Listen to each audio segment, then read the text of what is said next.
Baik, selamat malam semuanya. Malam. Senang bisa bertemu malam hari ini ya.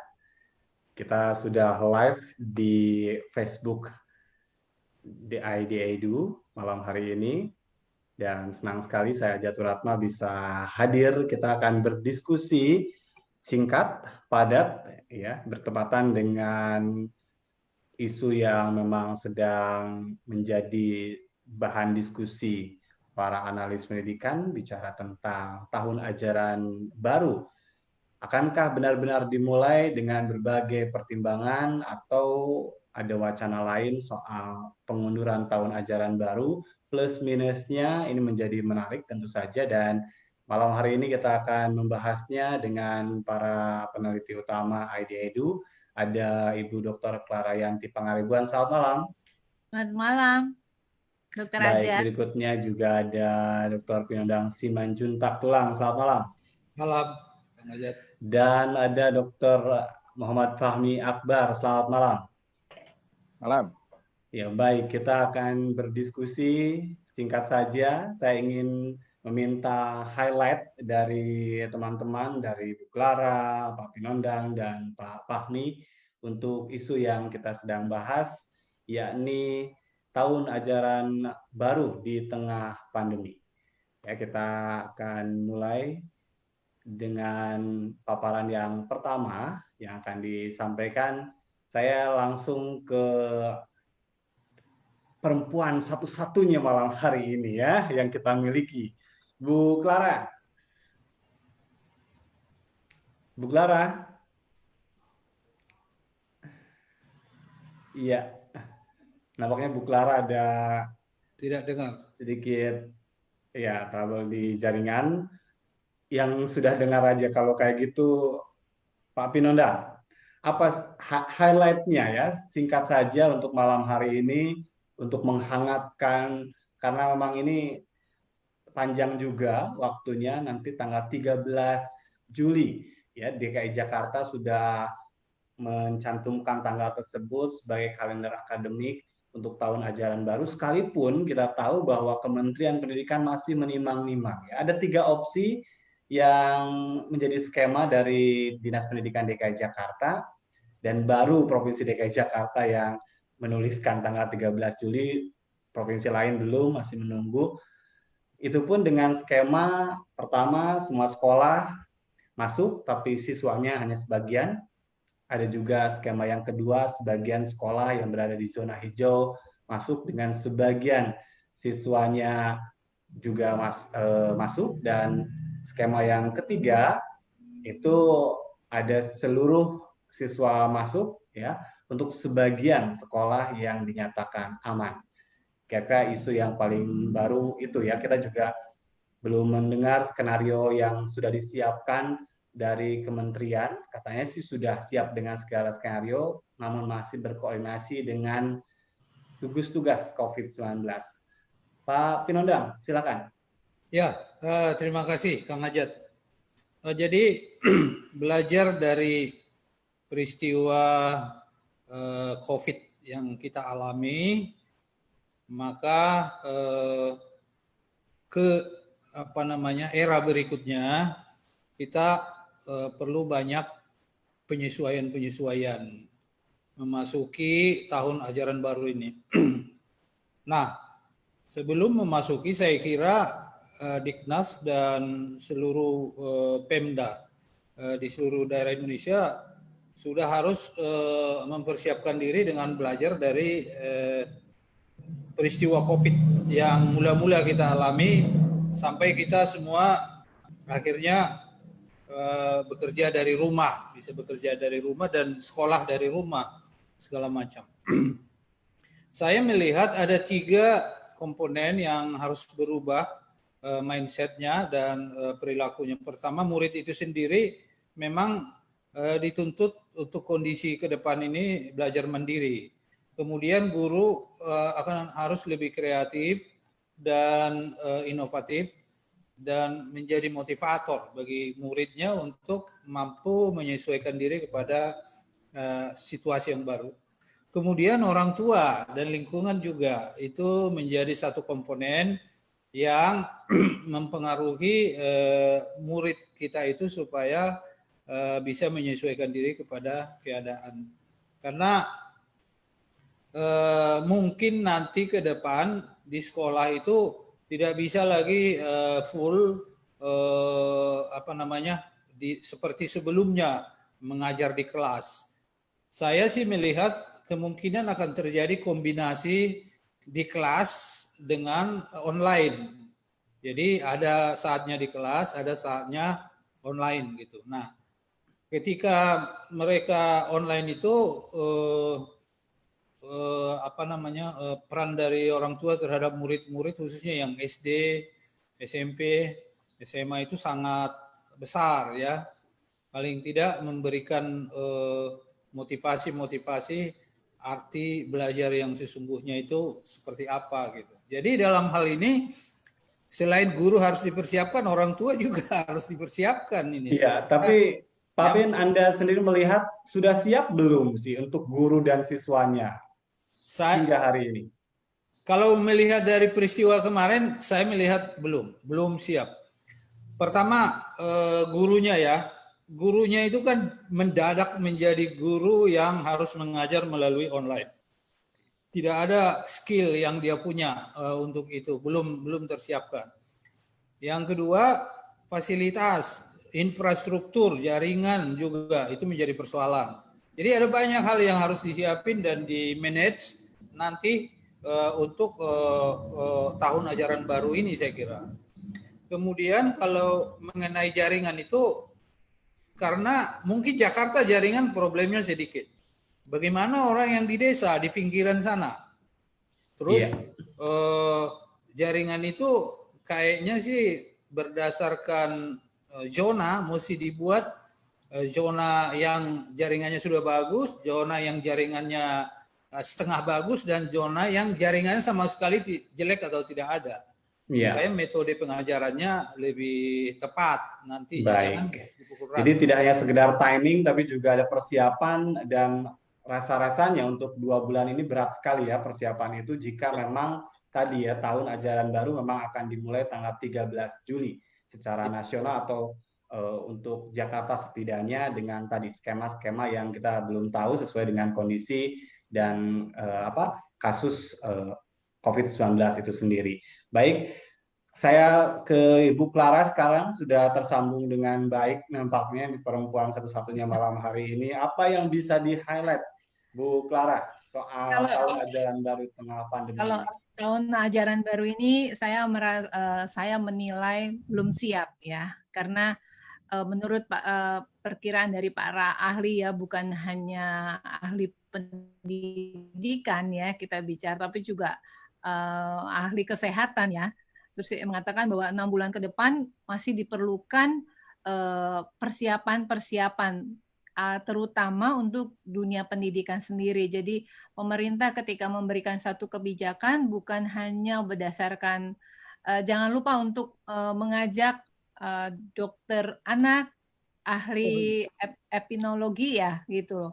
Terus kemudian ilmu kesehatan juga itu harus diikut sertakan, bagaimana memaintain sekolah. Ini kayaknya ini ada beberapa sekolah yang digunakan untuk isolasi untuk yang OTG atau untuk yang itu memang PDP ya. Ya PDP ya.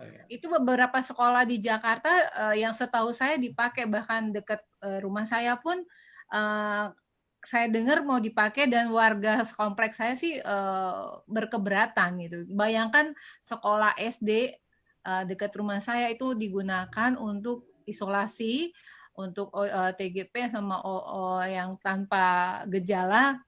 SMA waktu itu tempat SMA saya juga katanya mau dipakai. Jadi sungguh sangat saya juga bingung kenapa nggak pakai gelora gelanggang olahraga aja yang dipakai gitu. Jangan memakai fasilitas pendidikan, itu satu. Yang kedua, merubah satu tanggalan atau kalender akademik, saya rasa sudah pernah dilakukan Kang Ajat waktu tahun 78 ya. Waktu itu dengan Menteri Budaya, ada Menteri Daud Yusuf, gitu ya. Iya, Menteri Bausu melakukan perubahan tahun ajaran itu.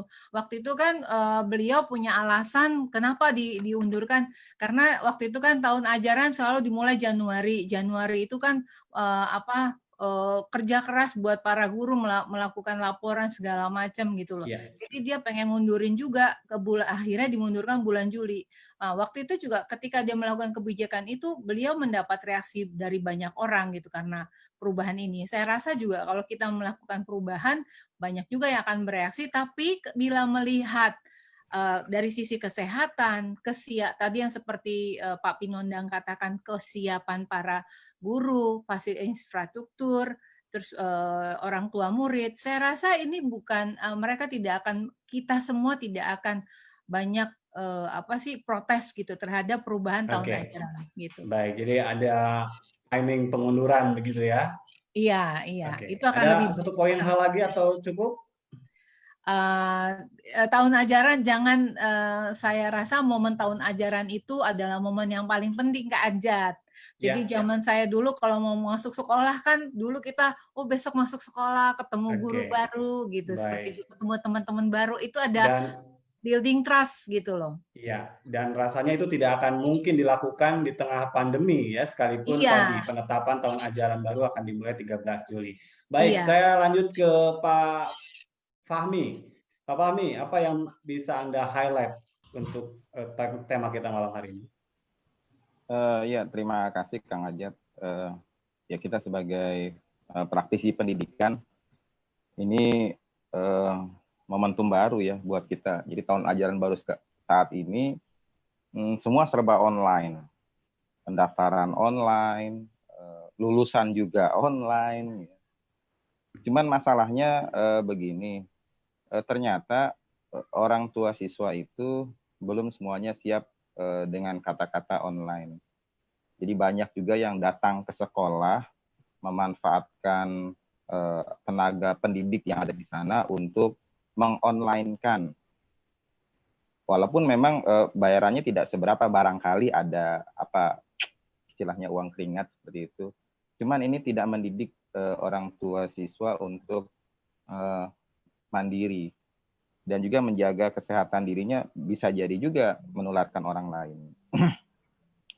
Kemudian yang kedua, saya melihat ada catatan sedikit. Memang begini, untuk tahun ajaran baru ini agak seperti makan buah si malakama sebenarnya. Jadi kalau diundurkan, adakah jaminan bahwa pandemi ini akan berakhir? Kalau dilaksanakan juga resikonya akan besar. Ya, jalan tengahnya ya seperti yang disampaikan rekan-rekan yang lain, harus ada pengamanan protokol kesehatan yang dipakai. Cuman saya melihat di beberapa sekolah saat ini sudah mulai dibangun wastafel di tiap pojok-pojok kelas. Entah itu anggaran inisiatif kepala sekolah atau memang ada di anggaran dana BOS. Kalau saya lihat di anggaran dana BOS justru malah berbalik-balik gitu. Anggarannya itu tidak fleksibel lah, kaku dengan pos-pos anggaran yang sudah ditetapkan.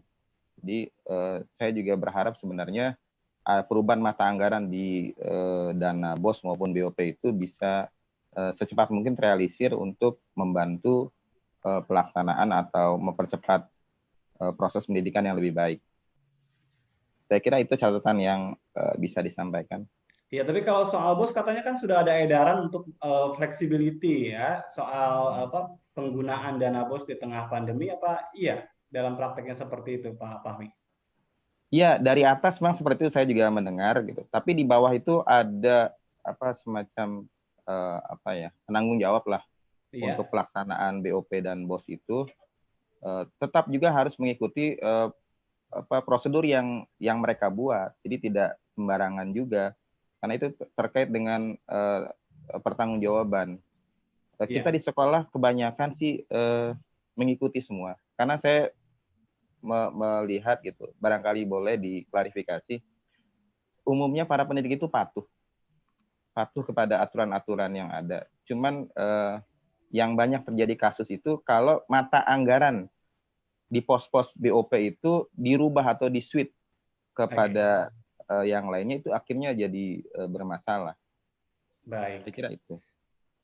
Ya, ini menarik sekali ya. Jadi dalam pelaksanaannya selama 2 bulan lebih, begitu kan, ini juga banyak permasalahan yang belum dijawab. Di sisi lain ada persiapan-persiapan yang sangat penting.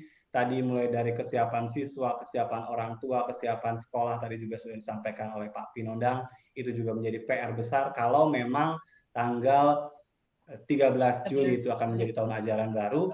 Tapi juga ada hal yang menarik, saya ingin juga sedikit sampaikan. Kalau Jakarta menyatakan itu akan sangat mungkin dengan 3 skema, bagaimana dengan daerah lain? Ini kan keserentakan secara nasional juga menjadi penting, jangan sampai pendidikan ini terkotak-kotak gitu kan, dengan pelayanan yang juga pasti tidak akan maksimal kalau ada siswa yang tidak sekolah, kemudian ada siswa yang sekolah. Saya juga setuju tadi bicara tentang tahun ajaran baru akan ada sesuatu yang hilang dari mereka yang akan menduduki tingkat jenjang kelas 1 di SD, SMP, dan juga SMA.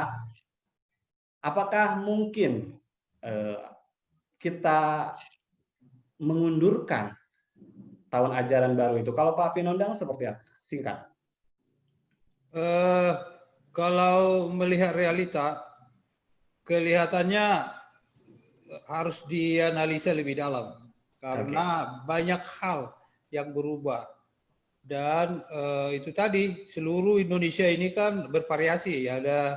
Ada yang siap setengah, seperempat, ada yang 3/4 gitu. Iya. Yang siap betul belum ada ini saya lihat. Jadi perlu dikaji ulang ini, ya, harus dilibatkan berbagai pihak saya kira. Iya, ada plus termasuk minus yang harus dipertimbangkan ya. Baik, kalau Bu Clara gimana? Kalau menurut saya sih kemarin anak-anak udah pada ujian ya, Pak Fahmi ya? Udah pada ujian, terus yang SMA juga sudah pengumuman, sudah ada pengumuman kelulusan, segala macam, sudah mulai penerimaan murid baru. Sepertinya kemungkinan untuk memundurkan tahun ajaran baru itu tidak mungkin. Ya, kalau mau ada keputusan untuk memundurkan, harusnya dilakukan ketika kemarin-kemarin lah, 2-3 bulan sebelum kemarin gitu, yang lalu. Itu tidak mungkin sepertinya ya menurut saya tuh, walaupun itu sebenarnya yang terbaik dan paling aman buat semuanya. Jadi yang bisa kita lakukan ya paling secara pelaksanaan di lapangan. Mungkin untuk serentak juga nggak mungkin Kang Ajat, karena satu wilayah kayak misalnya di Surabaya tuh kan masih tinggi tuh ya. Nah, kemudian udah mulai, mereka pasti nggak mungkin dalam waktu dekat ini, bulan Juli ini buka sekolah, itu nggak mungkin. Ya paling yang bisa tuh daerah-daerah yang aman, seperti Jambi, itu kan katanya daerah aman. Aceh mungkin mereka juga bisa, cuman dibagi kelasnya untuk tidak terlalu banyak orang dulu, seperti itu. Iya, balap-balapan berarti ya. Siapa yang siap, kasihan juga yang tidak siap-siap ini, nanti siswanya juga keteteran. Pak Fahmi, menambahkan sedikit, silakan. Ya, baik. Memang seperti saya sampaikan tadi, pembelajaran barangkali tidak bisa ditunda ya, karena sebagai guru dia juga dikejar dengan target kurikulum. Ini juga penting untuk menyelesaikan tugas-tugas dia, karena itu terkait juga dengan kinerja nantinya. Kalau memungkinkan seperti yang Pak Pinondang katakan tadi, akan ada kombinasi antara online dengan pembelajaran langsung. Barangkali ini bisa dijadikan solusi. Tetap pembelajaran. Jadi bagi daerah-daerah tertentu yang memang masih zona merah, mereka tetap melaksanakan pelajaran pada tahun itu, tapi bentuk pembelajarannya dilakukan jarak jauh. Mungkin itu yang bisa dilakukan sambil menunggu keadaannya sudah mulai membaik. Saya kira itu. Baik, jadi tadi ada beberapa pendapat yang sesuai dengan jadwal gitu kan. Tapi boleh ya, dalam kesempatan malam hari ini saya ingin sedikit mengemukakan beberapa hal yang mungkin bisa menjadi bahan pemikiran kenapa kita juga bisa melakukan penundaan gitu ya. Kalau saya berpikir, pertama, masuk tahun ajaran baru itu juga adalah beban bagi masyarakat ya, karena harus juga bayar uang sekolah ya, untuk swasta sekalipun untuk negeri ya memang gratis, tapi ada iuran yang dikeluarkan oleh komite sekolah di tengah pandemi seperti sekarang ini, Ya, betul. ya bagusnya ditunda gitu kan. Di sisi lain tadi kita juga sudah pernah melakukan hal tersebut, tapi memang akan menjadi berat kalau menurut saya adalah mereka-mereka yang sekarang sedang mengelola sekolah swasta. Ya, sekolah swasta kalau ditunda 6 bulan dari mana ya cash flow-nya itu sendiri kayaknya. Tapi ya itu akan menjadi bahan diskusi. Di luar itu saya sih sangat berharap karena saya sendiri adalah praktisi yang banyak berkecimpung untuk siswa prasejahtera. Kadang banyak kebijakan-kebijakan di tengah pandemi seperti sekarang ini yang dipikirkan adalah sekolah-sekolah yang negeri gitu kan, tapi mereka-mereka yang sekolah di lembaga-lembaga sosial kemasyarakatan itu nyaris tidak diperhatikan gitu kan. Untuk layanan online mereka tidak bisa, punya televisi juga nggak punya. Terus apa yang bisa dilakukan oleh pemerintah itu juga menjadi PR bagi pemerintah untuk, karena ini akan panjang tadi, kalaupun tanggal 13 itu akan masuk sekolah, tapi semuanya juga akan dilakukan secara daring, yuk juga diperhatikan mereka-mereka yang nggak bisa masuk sekolah juga sama seperti anak-anak yang lain. Kira-kira seperti itu kalau tambahan dari saya. Sebagai closing statement-nya malam hari ini, kita singkat saja, nggak usah panjang-panjang. Kalau diskusi, nanti kita sambung lagi. Ini adalah diskusi yang rutin ya, Bu Clara, Pak Pin, dan Pak Fahmi. Terakhir, Pak Fahmi dulu, silakan closing statement-nya.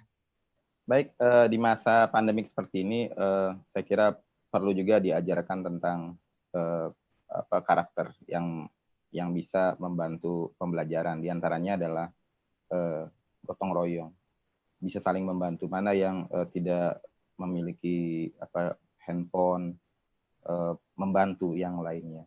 Mana yang tidak bisa ikut pembelajaran langsung, yang pernah ikut pembelajaran langsung datang ke yang tidak bisa untuk mengajarkannya. Saya kira gotong royong itu menjadi kunci. Itu aja. Oke, baik. Pak Pin, silakan. Ya, kalau mau dilakukan tahun ajaran baru, saya menyarankan supaya diurai. Jadi diperhatikan itu orang-orang yang seperti Kang Aja bilang yang nggak bisa akses dengan internet, dengan TV, dan juga wilayah-wilayah yang sama sekali susah memakai jaringan internet dan lain sebagainya. Kemudian berdasarkan itulah dilakukan tahapan-tahapan bagaimana melaksanakannya sehingga bisa berjalan dengan baik. Saya kira itu aja. Baik, terakhir Bu Clara.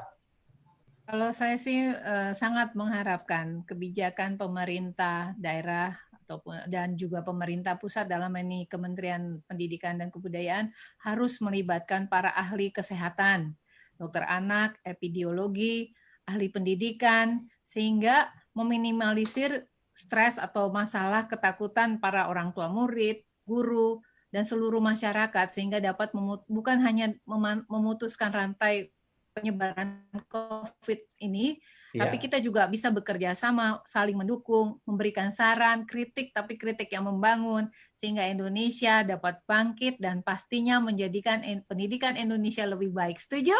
Baik, ya kita harapkan memang demikian ya, diskusi-diskusi juga dalam konteks membangun tadi ya kepedulian kita juga dan sumbangsih untuk pengambil kebijakan. Di luar itu tentu saja ini adalah tahun ajaran baru di era tatanan kehidupan baru dan diharapkan secara pribadi saya sangat berharap tatanan baru di dunia pendidikan ini juga bisa mengikis masalah-masalah klasik yang selama ini ada ya.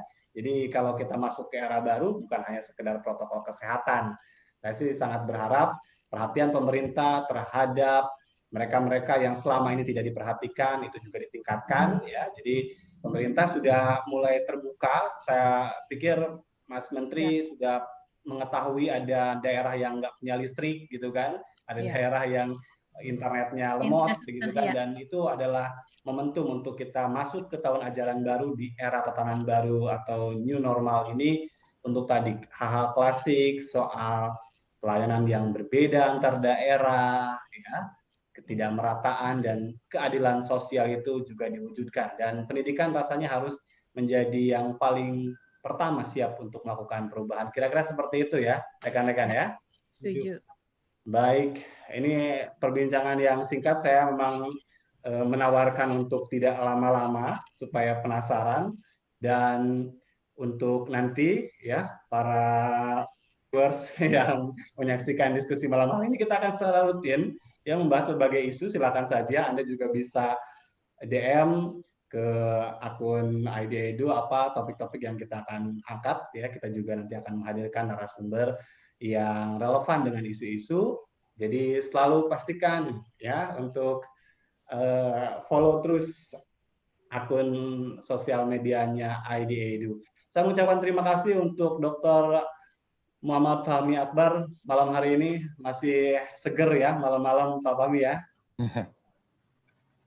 Malam Jumat ya, saya harus seger. Berikutnya Dr. Clara Yanti Pangaribuan, terima kasih juga. Sehat selalu untuk keluarga. Dan Pak Dr. Pinondang Simanjuntak, terima kasih sudah terjaga hingga malam hari ini. Baik, saya juga mengucapkan terima kasih untuk semuanya yang menyaksikan malam hari ini. Sekali lagi kita nanti akan bertemu lagi. Follow terus sosial medianya ID Edu, The Indonesian Education Analyst. Selamat malam dan sampai jumpa. Sampai jumpa. Halo. Sampai jumpa. Sampai jumpa.